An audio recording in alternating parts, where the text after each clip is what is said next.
Некоторые села Дагестана словно музеи, в которых можно ознакомиться с историей и культурой нашего родного края. И одно из таких сел – село Кумух Лакского района. Ассаламу алейкум, уважаемые телезрители! В эфире программа «Мир вашему дому». Говоря об истории распространения ислама в Дагестане, можно сказать, что в селе Кумух люди одними из первых приняли единобожие и стали мусульманами. И можно сказать, что здесь находится одна из самых первых построенных в Дагестане мечетей. Селение Казикумух – столица средневекового государства, центр Казикумухского шамхальства. Жители Кумуха одними из первых в Дагестане приняли ислам. Надпись об этом датирована 778 годом, до сих пор сохранилась на стене старинной Кумухской мечети. Арабские наместники, потомки пророка Мухаммада, мир и благословение Всевышнего и его сподвижников, выбрали именно село Кумух для распространения ислама. С 8 века мечеть не раз реставрировалась, но ее всегда будут связывать с именем Абуль-Муслима, человеком, сыгравшим важную роль в распространении ислама на Кавказе. Мухаммад Хаджи, мы находимся сейчас в одной из самых древнейших мечетей страны. Расскажите, пожалуйста, о ней. Действительно, это одна из древнейших мечетей. К счастью, альхамдулилlah, эта мечеть сохранилась в том же виде, в котором она была построена тоже. Уникальность этой мечети в том, что в течение 1300 лет здесь было чистое поклонение Всевышнему Аллаху. Она являлась кузницей алимов, ученых, которые распространяли ислам не только в Лаке, а по всему Дагестану. Тоже всем известно, что Гази Кумух, он был местом распространения ислама по всему Дагестану, что здесь приняли ислам еще в начале же, в раннее время. Это, по милости Аллаха, она у нас сохранилась. Это мечеть в том же виде, в котором сюда заходил имам Шамиль. Здесь был шейх Джамалдин Казикумухский, сюда заходил Сайфуллах Ади. Такие величайшие полководцы, как Сурхай хан I, его сын Мухаммад хан, его внук Сурхай хан II. Величайшие люди в эту мечеть заходили. Джума намаз совершается. Конечно, процесс восстановления, возрождения ислама здесь чуть медленно идет, но он все-таки идет. Он не стоит на одном месте. Мы сами сегодня видели, сколько детей обучается. Сегодня, иншаллах, надежда есть на этих детей, что они сегодня учатся, завтра станут имамами, алимами, будут распространять ислам. Эта мечеть тоже будет заполняться. Но по сравнению с тем, что лет 10-15 назад было, количество людей на 3-4 раза больше увеличилось. Здесь тоже посещаемость мечети тоже. Тому, кто посетит эту мечеть, может показаться, что он перенесся в прошлое. Она почти сохранила свой первозданный вид. Арки, каменные ступени, надписи на стенах. Вся обстановка здесь позволяет в буквальном смысле лицезреть древнюю архитектуру. Возможно, только новый ковер и электронные часы на стене возвращают нас обратно в наши дни. Находясь в такой мечети, конечно, испытываешь особое ощущение. Только представьте, более 1000 лет здесь совершают богослужение. Сколько поколений сменилось, одно за другим, а она все так же продолжает быть открытой для всех, кто желает достичь довольства Создателя. Эта надпись сделана где-то лет 100 назад, переписана с камней, которые находились в этой мечети.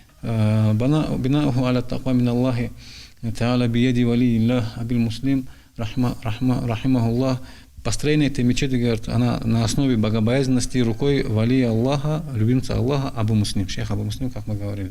Это 162, здесь написано 162 первый год по хиджре. Потом написано 825 год по хиджре, сделали, говорит, в нем некоторые ремонты, ислагаты. Потом последнее такое капитальное обновление, хорошее обновление было сделано, это в 1203 году, где Амир Мухаммад хан обновил, говорит, эту мечеть. Мухаммад хан, это сын Сурхай хана. Вот это вот последний вид, который у него есть, это уже усердием Мухаммад хана, сына Сурхай хана.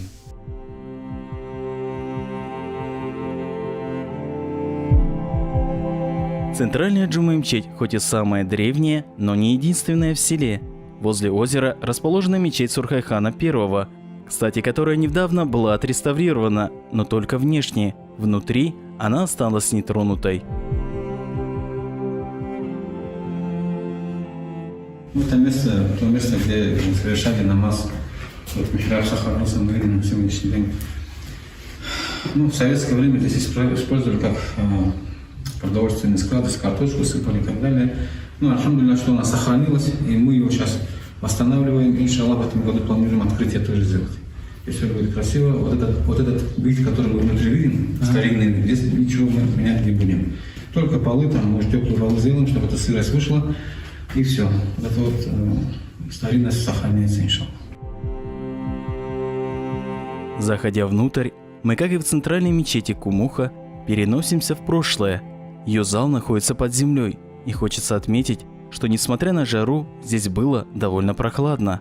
Темно настолько, что не справляются даже фонарики, но удивительно быстро привыкают глаза, и уже спокойно можно разглядеть всю красоту старинной архитектуры.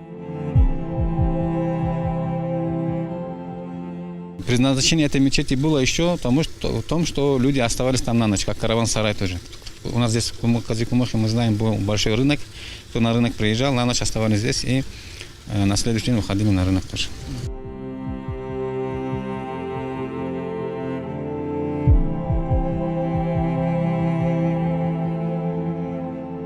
Начиная с середины 13 века в Дагестан вновь начали прибывать группы арабских миссионеров.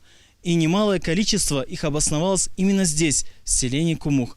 А в 15 веке здесь жил и был похоронен великий ученый, выдающийся религиозный деятель Ахмад Аль-Ямани. К его зиарату мы и направляемся.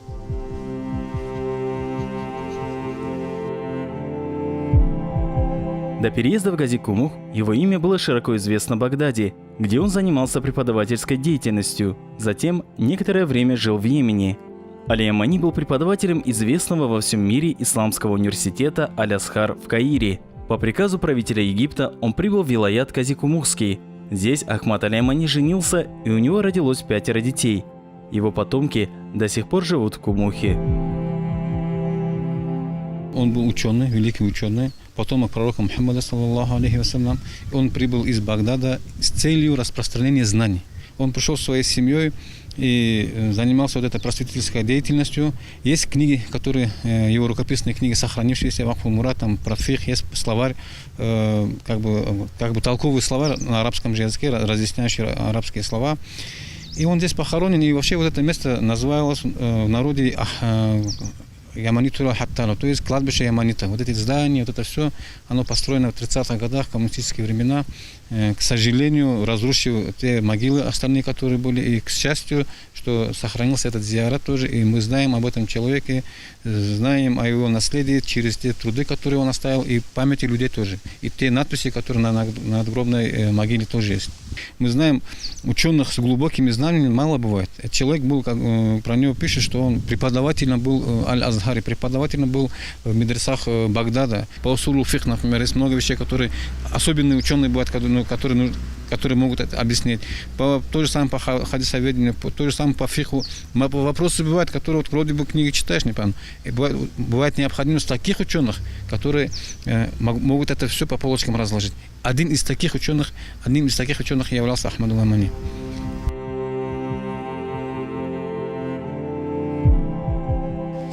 Как мы уже сказали, вот это все место является кладбищем. Вот эти дома, все здания, они стоят на могилах, к сожалению. Да. Но, к счастью, сохранилась могила Ахмада Аль-Ямани. И одной из причин, то, что вот те самые такие, значит, суровые времена, когда шла борьба с религией, с исламом и так далее, одной из причин сохранности этой могилы стало то, что вот такой проявился карамат. То есть, когда строили это вот здание, бригадир был, который вот управлял этим, да, вот зданием, там, стройкой и так далее, но он был все-таки религиозный человек. И когда копали, значит, фундамент, они что делали? Они убирали эти камни, кости раскидывали и продолжали там ставить фундамент.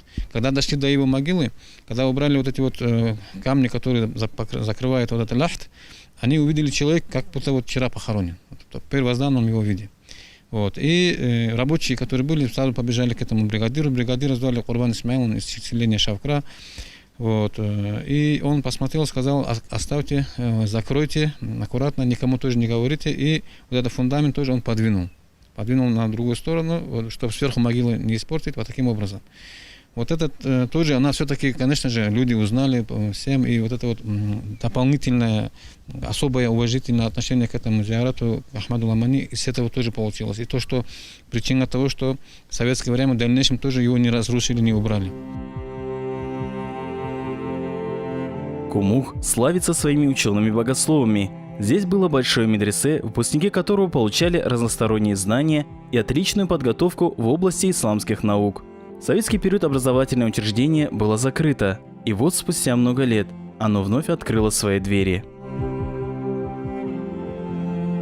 Почти 2 года назад в селе Кумух состоялось значимое событие. Впервые за 100 лет здесь открылось новое медресе. Здесь студенты обучаются исламским наукам, следуя примеру своего великого предка, шейха Джамалдина Казикумухского, в честь которого и названо это учебное заведение. Мухаммад Хаджи, расскажите, пожалуйста, об этом медресе. Ну, как вы уже отметили, она открылась, эта медресе, в 2020 году. А так, обучение ребят, конечно же, с открытием мечети в 90-х годах она уже была здесь. И Курану обучали, всему, и намазу. А в таком виде, в таком формате, чтобы здесь ночевать могли оставаться, чтобы и еда, и все такое. Конечно же, это, можно сказать, в течение 100 лет это уже возобновление. У нас большая надежда есть, что, иншаллах, через эти медресе обучение, что здесь будут обучаться наши, значит, выходцы с наших районов, будь то Лакского, будь то Кунинского, эти все муталимы, то есть ученики, чтобы они завтра стали алимами, учеными и распространяли религию ислам, как это делали их предки. Студенты на лето разъехались по домам, а вот школьники, будучи на каникулах, ходят на исламские курсы, организованные муфтиатом республики. Бисмиллахир-рахманир-рахим. Куль а'узу бираббил фалак. Мин шарри ма халак. Здесь детей обучают чтению Корана и основам ислама. Но и это не все. Их также учат проявлять доброту, следуя примеру посланника Аллаха Мухаммада, мир ему и благословение Всевышнего. Дети с огромным интересом посещают курсы и проявляют усердие на занятиях.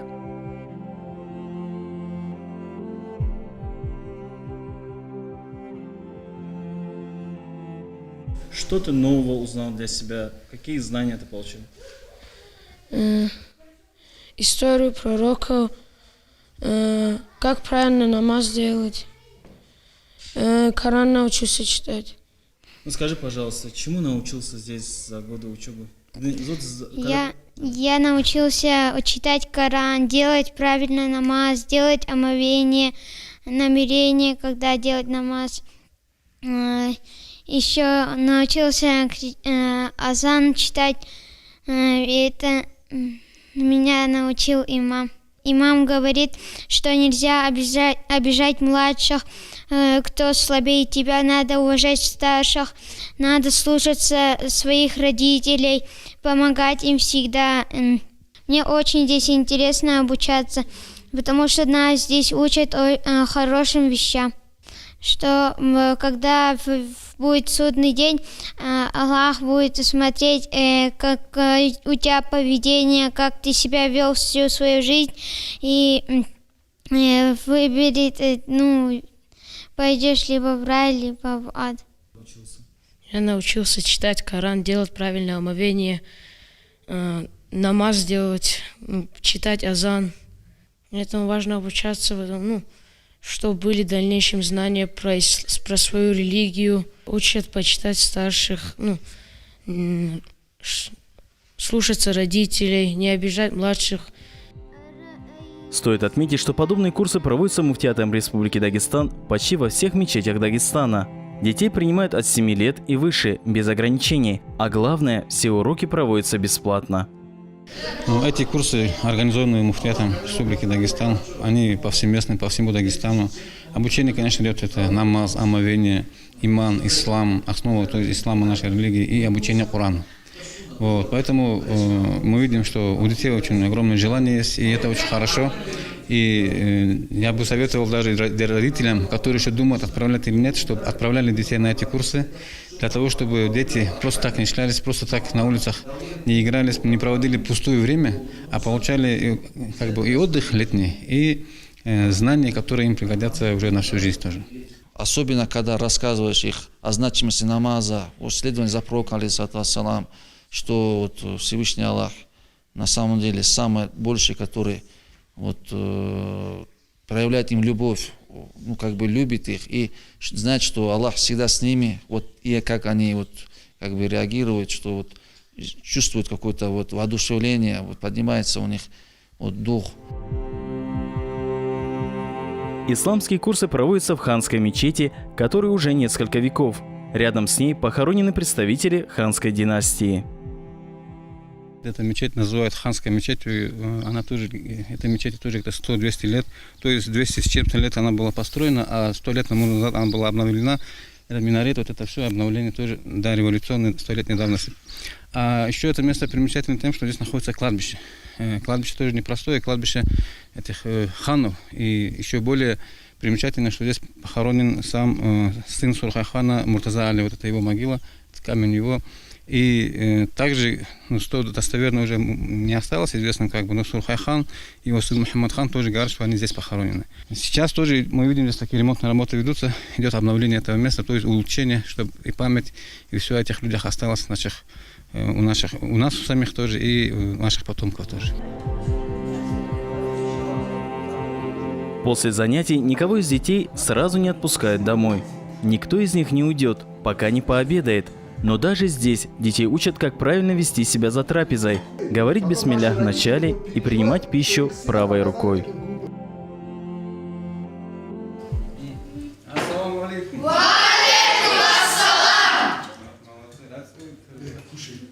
После окончания уроков вы никого из детей не отпускаете, пока они не пообедают? Ну, конечно, не отпускаем, и мы их кормим самыми, можно сказать, вкусной едой тоже. Это национальное блюдо качи, которое сейчас сегодня у нас есть. Пицца бывает у них, соки натуральные, мороженое тоже бывает. Так что детям, чтобы приятное с полезным, можно сказать, все совмещается.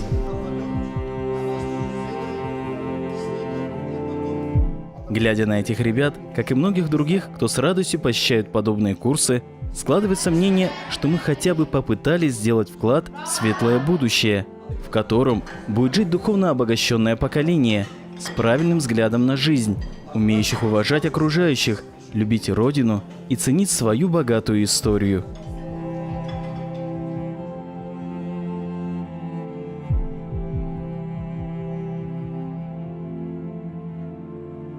А что касается села Кумух, то его действительно можно назвать одним из важных объектов посещения для тех, кто всерьез хочет ознакомиться с историей Дагестана. С этим селом связано множество важных событий из истории нашего края.